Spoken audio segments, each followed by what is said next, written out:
This is China Uncut, delivering raw, unfiltered news from China. I'm Jennifer Zeng. Tonight, youth despair over marriage, a crumbling real estate market, subway struggles, censorship woes, and a tense Tiananmen incident. Let's get started.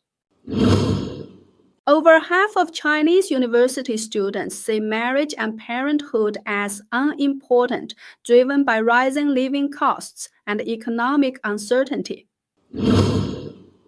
A Chinese Academy of Sciences survey of 55,781 students aged 16 to 30 across 31 provinces found 51.8% view marriage as unimportant, 59.4% dismiss having children, and over 80% of female students accept marriage without kids.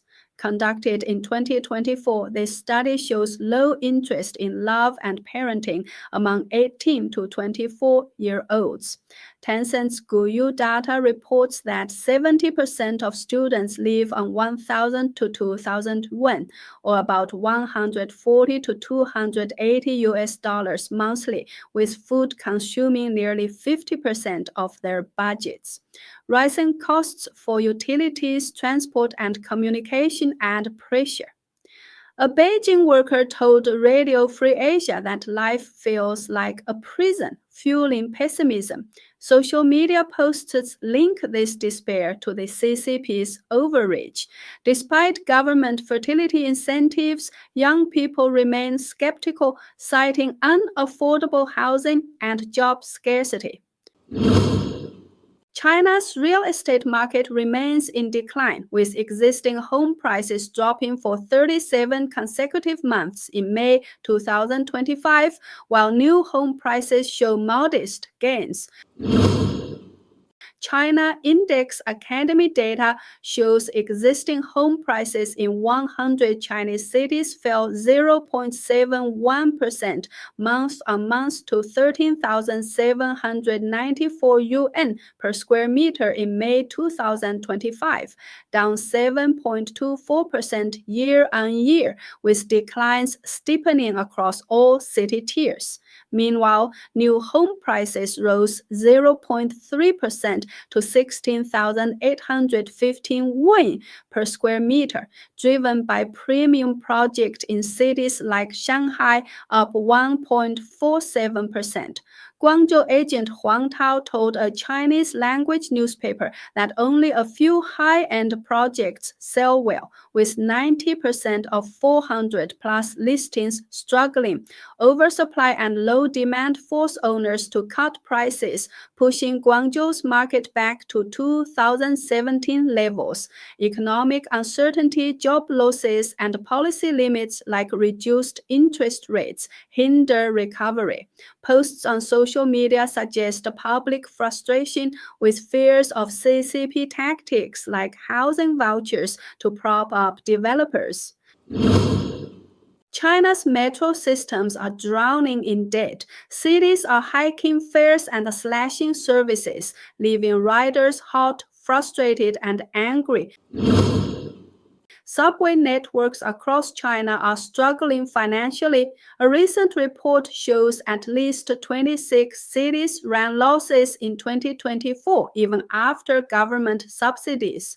The biggest shock came from Shenzhen, once the most profitable metro, which lost over 33 billion yuan, or 4.65 billion US dollars last year, the largest in China's metro history. Ticket prices remain too low to cover the high cost of building and running these systems. On average, fare revenue covers just 35% of operating costs. Now, with local budgets tightening, metro operators are scrambling to save money.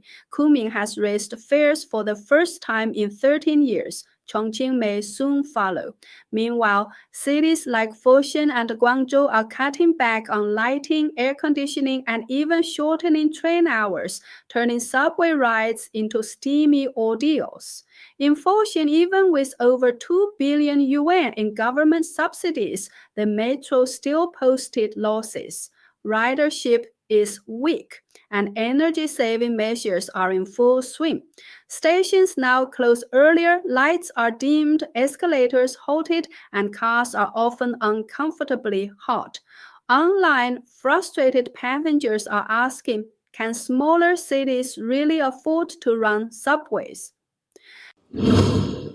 A Chinese opera singer says his life has been upended, not for what he said, but for what he looks like. Baritone Liu Keqing has a unique problem. He says his resemblance to the CCP leader Xi Jinping has led to repeated bans and warnings on social media, severely hurting his income. On May 22nd, Liu shared a post titled "The Trouble with My Face," revealing that for 5 years he's been forced to constantly change his profile photo on Douyin, China's TikTok, because the platform keeps flagging his face as a violation. His latest punishment, 30 days of not being allowed to show his face at all. Despite uploading plain casual selfies, Liu says the algorithm or human censors keep removing them, fearing impersonation of a top leader. He joked bitterly, "What kind of photo won't get me banned?"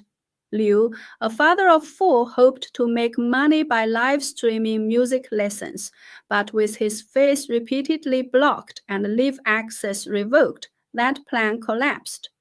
"Classical singing already doesn't pay much," he wrote, "and now I can't even show my face. What am I supposed to do?" This isn't the first time Liu has faced issues.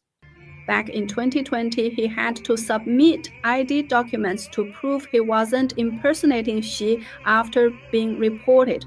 In 2019, a teaching video that went viral was suddenly taken down, again because of too many comments about his resemblance to the CCP leader. Liu's story has reignited debate online. Some netizens mocked the situation, saying, "It used to be taboo to speak the emperor's name. Now even looking like him is dangerous."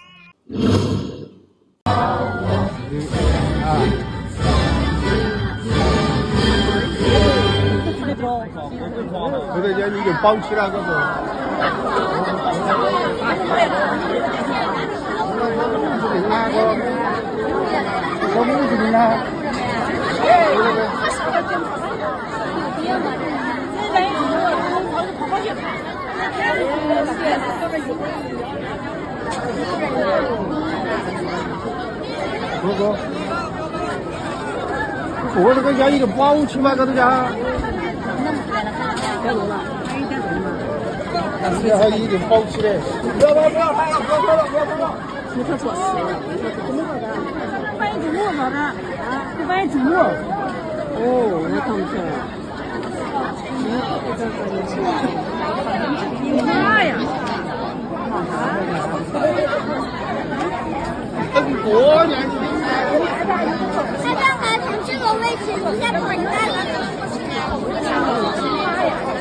那一个。这个么叫什么？致命。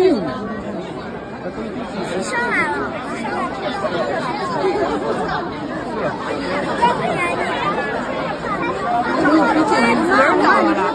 拿一下啊！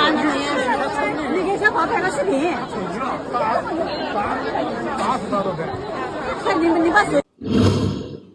That's the unfiltered truth on China Uncut. From youth giving up on family to market declines, subway deficits, censorship absurdities, and Tiananmen unrest, we expose what others won't. Subscribe for more news and follow us on X and Ganjin World. This is Jennifer Zeng reminding you the truth matters. See you tomorrow with more raw stories.